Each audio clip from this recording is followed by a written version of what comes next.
I actually want to go ahead and kick off the panel discussion because I just think it's a good time to do that.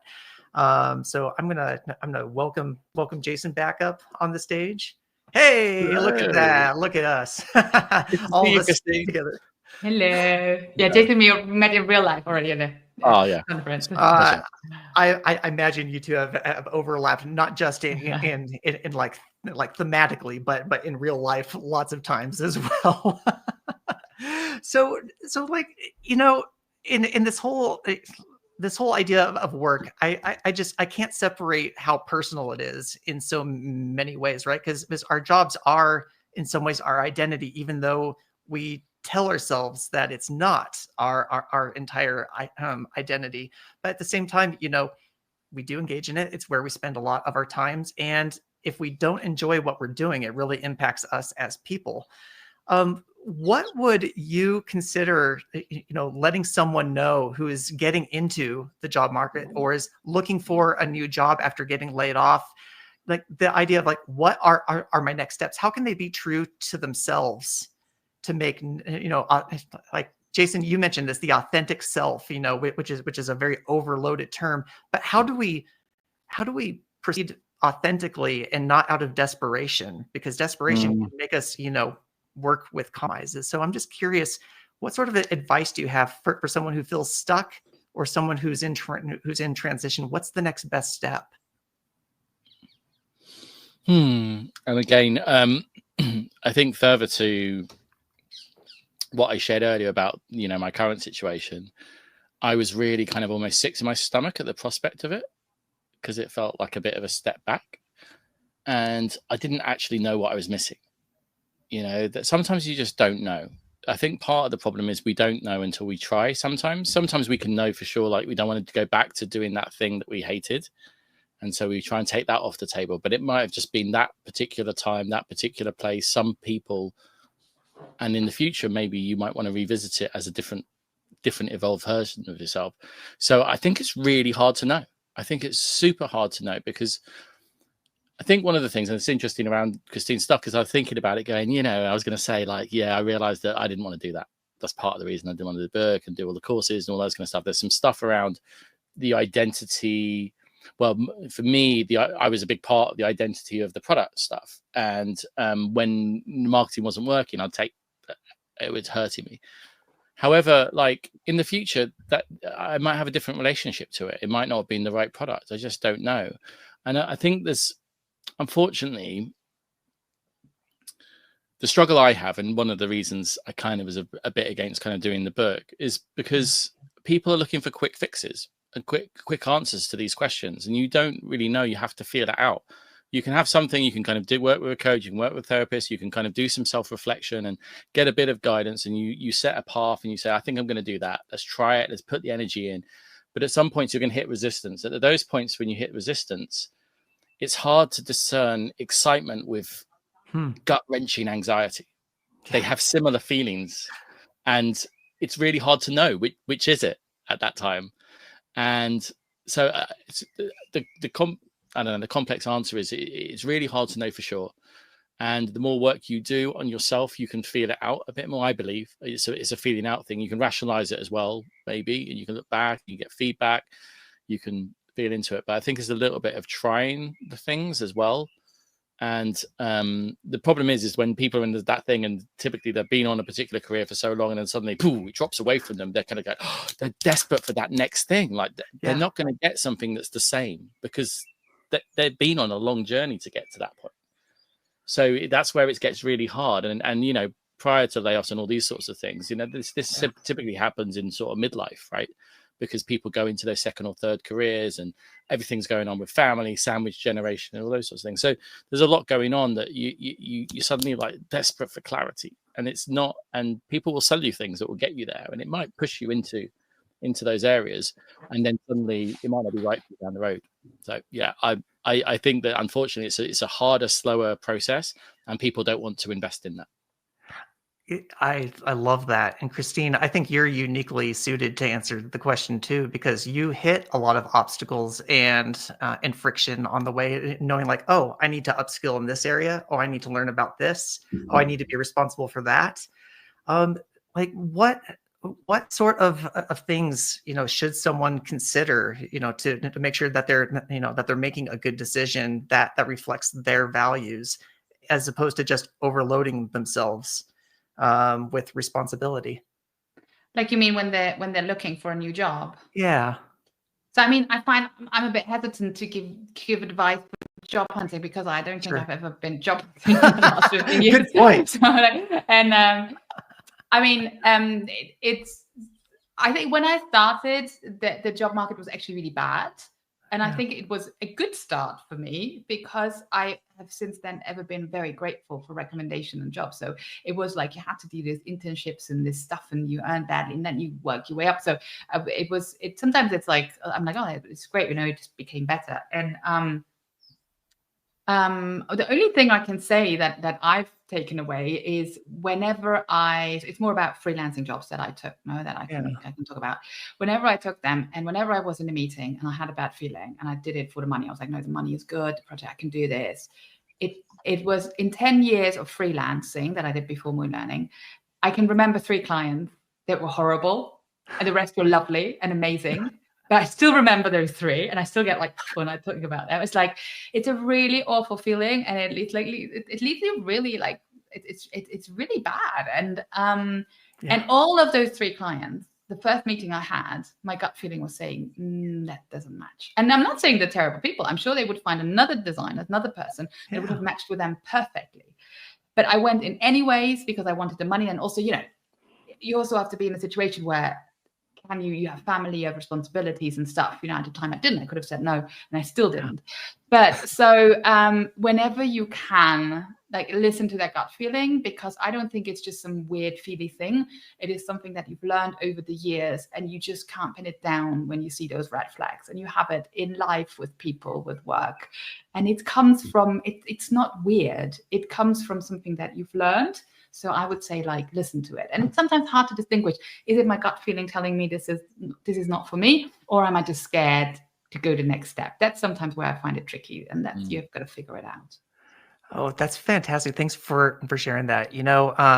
One of the best pieces of advice I got early on, and I mean, I started contracting 15 years ago or something, and I was scared as heck. And I just remember that, someone who's also been in the space saying to me, well, don't just say yes for the sake of saying yes to things, just because you need the money. It's just as important what you say no to. And I went against that advice in one of my first, and that's one of my 2 or 3 that I remember extremely like, why did I say yes to that? I just did it because I thought, I needed to, but I think I can pull it off somehow. No, you can't. It's just going to take up all your energy and all your time. But it's scary to say no, We have to also believe that there is another project down the road, but there usually is. And then when you've got the good projects, they keep on recommending. And all my projects, I was in all of these files, these what are called, these agencies that find you jobs. I never needed them. By the time I had my few clients that I matched with, they recommended me. And it's not because I'm a better designer than someone else. It's just these sort of clients worked well with me, and they knew the sort of people that were looking for people like me. And it's not about being the best. It's about finding your area. Yeah, my favorite work always came with additional referrals afterwards, which it's just, and that feels the best. Like, I don't like discovering new leads. I like the new leads coming organically to me, because that those are super strong, and they seem to resonate off of past experiences that you've had that were positive too. So the positivity compounds itself in a way. And but that takes a lot of work. And I mean, and this is going back to Jason's talk, where it's like, I feel like there's a lot of effort that goes into knowing yourself, into doing the hard work of being yourself and defining who you are and understanding yourself in order to make these types of choices. So I kind of wonder from both of you, what is your personal and work, personal work lives balance like?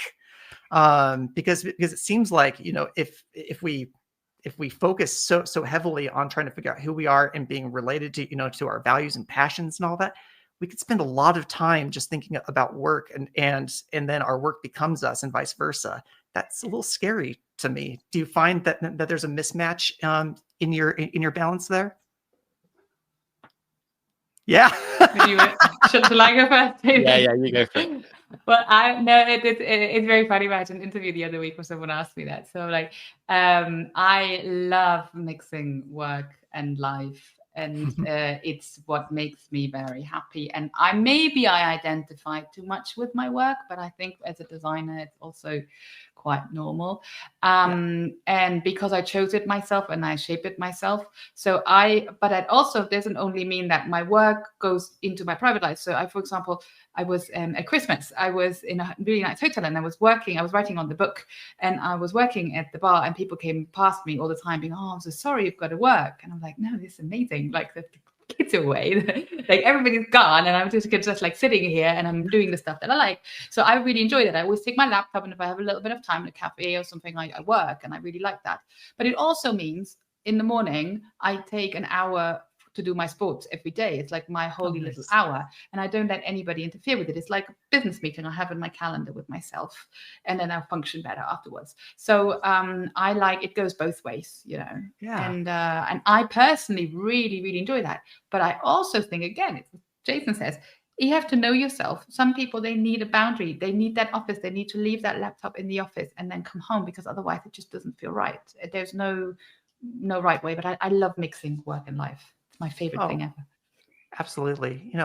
I've definitely found a similar thing for me where like, I just know if I'm stuck, it's really, really tempting for me to be at home all day.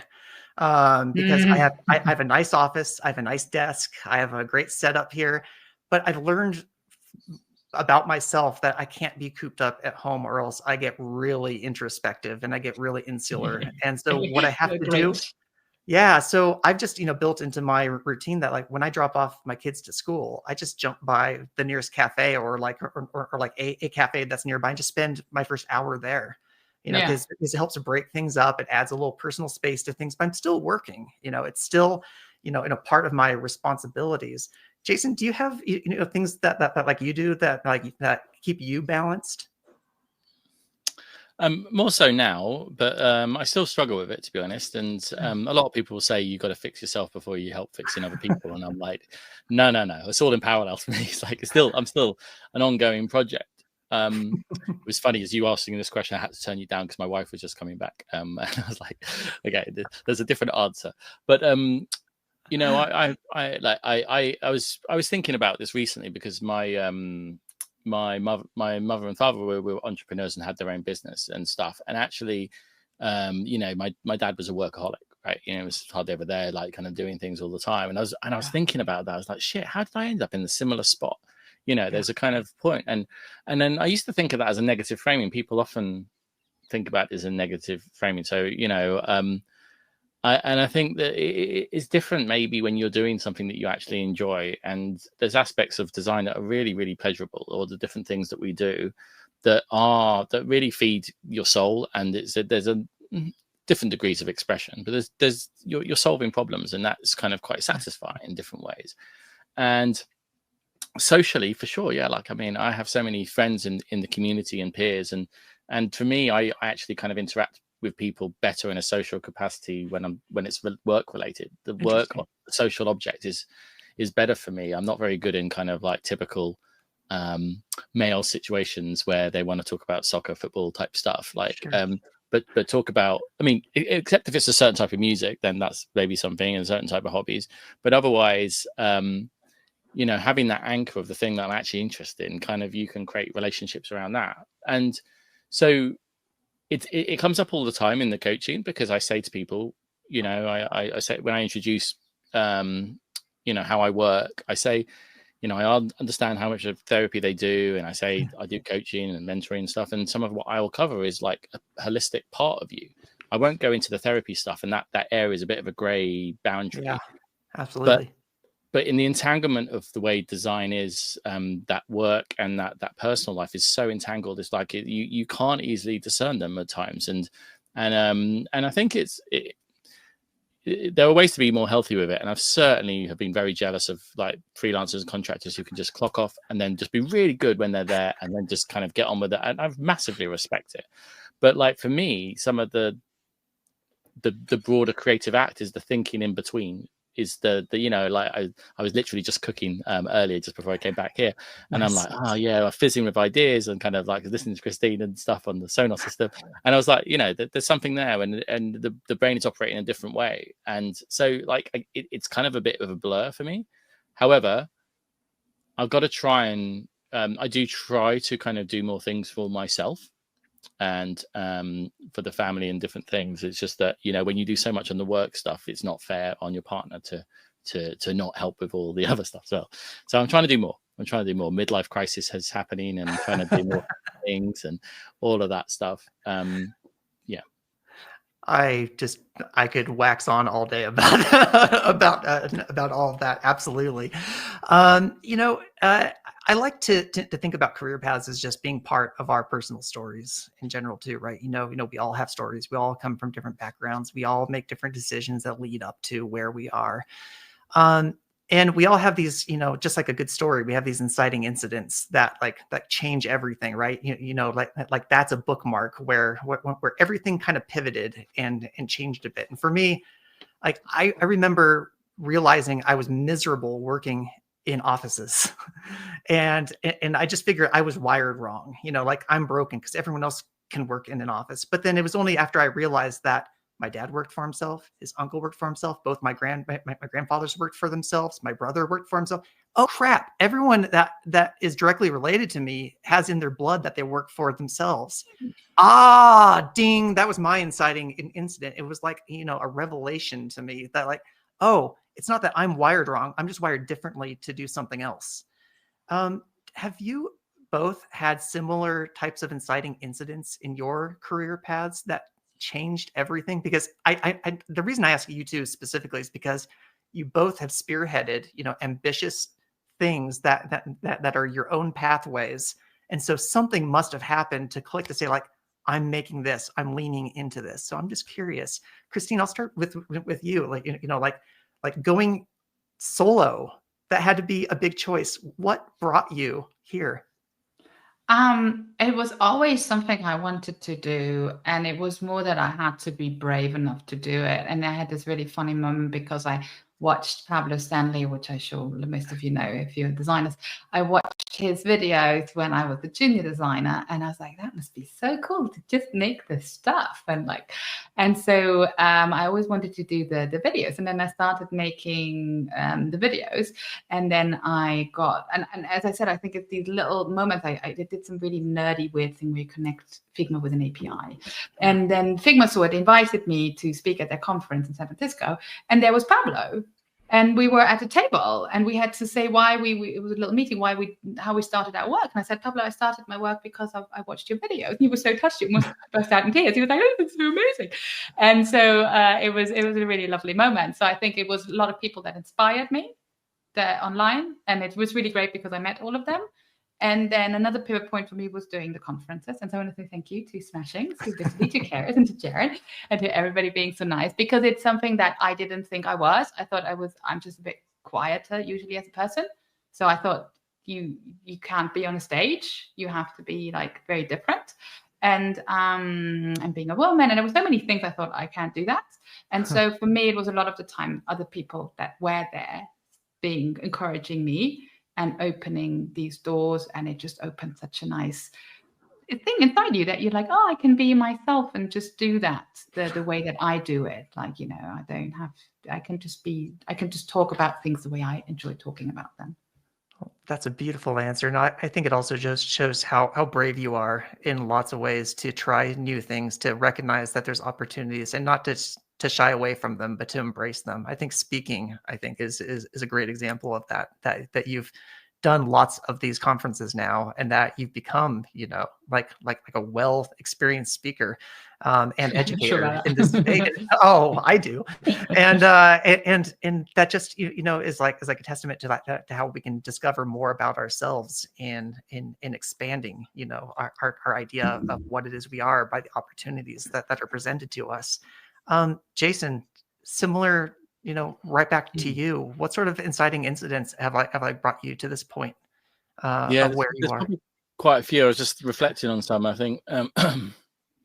So, well, one, I'll pick up on something Christine's saying about like, take, the things you should have said no to. And we were talking a bit about that. And there's a particular client of mine that was kind of wanted me to work for them. And it was the start of my independent consulting kind of company. And I actually passed it on to a friend. And several years later, he was like, "Oh, can you help on this?" And I was really resistant, but for the first time, I didn't have work for like a week, and I was like desperate. I was like, "Okay, like I haven't got work," and everyone's like, "It's okay, Jason. It's like you've been working for like 15, 16 years. It's okay to have a little bit of a break." I was like, "Is it like?" And so I took it on, and it actually resulted in like particular incident in near the end, which I've talked about in one of the early versions of my talks, that kind of triggered my breakdown. Because it got so fraught at the end that he ended up that my client kind of ended up writing this email that was just like, "What the fuck? Like, you were like this, unprofessional, unclear, and saying these it was really a horrible email." And I was like, "That's the opposite of everything I stand for." And I was like, this one little email broke me, because I was like, "What's going on? Like, they're not seeing who I really am. What's going on? Have I kind of put so much persona and so many facades or something in the way of expressing who I really am that they've seen something different, or are they just a horrible person? I don't know." And it threw me, massively threw me. And that's actually where I got my first coach, and that's when I first started doing a lot of deeper introspection work. And I was already doing some of the shaping work before that. I'd been doing it for several years, but it was quite superficial, right? It was soft skills and those things. It wasn't going super deep on stuff. And it just happened to be that she was using like career timeline and things with me and the wheel of life.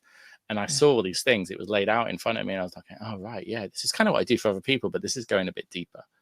And so it kind of incited me to kind of invest a bit more time in that work as a bit of a mission piece. It also kind of laid the slow foundations and curiosities about, one day maybe I'll learn a bit more about coaching. I'm curious about the inquiry, the language, the approach to it, which then resulted me to kind of, pursue that. So I kind of wonder about those things. Like, I don't regret it in some ways. It really hurt. It really was horrible, but it kind of enabled a lot of great things to happen. I may have more money if I pursued that particular thing, but at some point something would have snapped or broken, and it could have been far worse. So yeah, that's one of them. And I have many others in terms of, first opportunities to speak, and, why I'm kind of like to encourage other people to share their perspectives on things. And I think, yeah, it's a good question to come back to, and to kind of think about that narrative arc to your career. Like, what are the chapters of your book, Exactly. I just find that sometimes we don't stop and pause and consider how what kind of story we're even telling, because we kind of are, we're living it. So I thank you for taking that little pause and for reflecting yourself and sharing that with us, both of you. And I'll just be honest. I came into this event a little, pessimistic about work in general, just because I feel like that my personal relationship with work is really hard right now.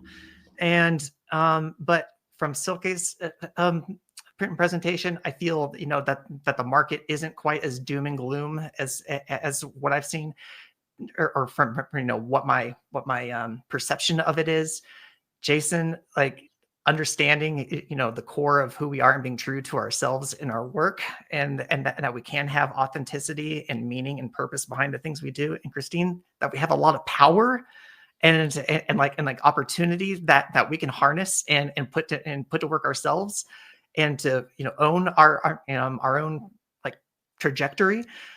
I just thank you all. Like, this is such a big deal, and I really hope that everyone who's been watching and attending or just passing through whatever has taken away something, because you've left a lot of nuggets along the way, and I can't thank you enough. So just again, what a gift to the Smashing audience. So thank you so much again. Thank you, Jeff. Thank you. Yeah, I'm gonna welcome Jaron on the stage. He's gonna bring us home with some housekeeping things at the end, and just let us know, what's happening in and around the Smashing community, and some other things that you can look forward to post this event. So Jaron, nice to see you, man. Oh, you're on mute, buddy. Nice to see you, Geoff, and thanks for reminding me of the 101 in conference presenting. I'm the biggest offender. The good thing is you bring me up for housekeeping, which is my favorite activity in the world. So no, I appreciate that. I really had a good time. I do indeed have some housekeeping things. Let's start with a happy thing. We had Silke this morning with asking who wants to expand their journey and get a free course, and we have selected a winner from the people who were there. So first of all, thanks Silke for providing this opportunity, and the winner is Hernan Oviedo. I'll be in touch with you over email to make sure that we will arrange all this. So that's fantastic. Then I'd like to kind of give a little bit of a forward thinking in terms of what we're doing in the Smashing universe. So we've got a new Smashing Meets planned for after summer. It's on AI. So we're going to dive deep in how does AI help your work, where is it going, as a developer, as a designer, what's happening, and we'll try to go a little bit beyond prompt engineering and actually go quite deep. August 27, the site's not live yet, but by the time I send the follow-up email, it will be. Other than that, we have, not sure we have a slide for it yet. We have the workshops. Obviously, we have a lot of online workshops, including one coming up by Christine pretty soon. We also have one online, which you did 2 weeks ago, so about everything which happens in config. We've got 2 hybrid conferences this year: Freiburg, September, and New York in October. Really cool stuff for those of you who haven't been. It's 2 days of conference, 2 days of workshops, really friendly, nice, amazing speakers, great atmosphere. It's when we come together as a community, and it makes me very warm inside, and I just love organizing these and meeting everyone. So those 2 we've got coming. We've got a couple of we obviously have Smashing membership, free ebooks, lots of discounts. So check that out. And then we have Open Up coming up with you, Geoff, and our good friend Brett Frost. Yeah, a few more weeks. Very, very related to this topic that we did today. So I think it's quite interesting for our audience. It actually, honestly, is this show triggered us to do a Meets About Work because we saw, what was happening there and the spark that we had. So I think that's it from a housekeeping point of view. Yeah, because we have the thank you slide. So I want to thank you as well, Geoff, for hosting this amazing event, and hopefully see all of you who are here. Thank you for being you. So the chats were amazing. The warmth is always great. So hope to see you very soon at one of our other events. Thank you. Have a great day. Bye.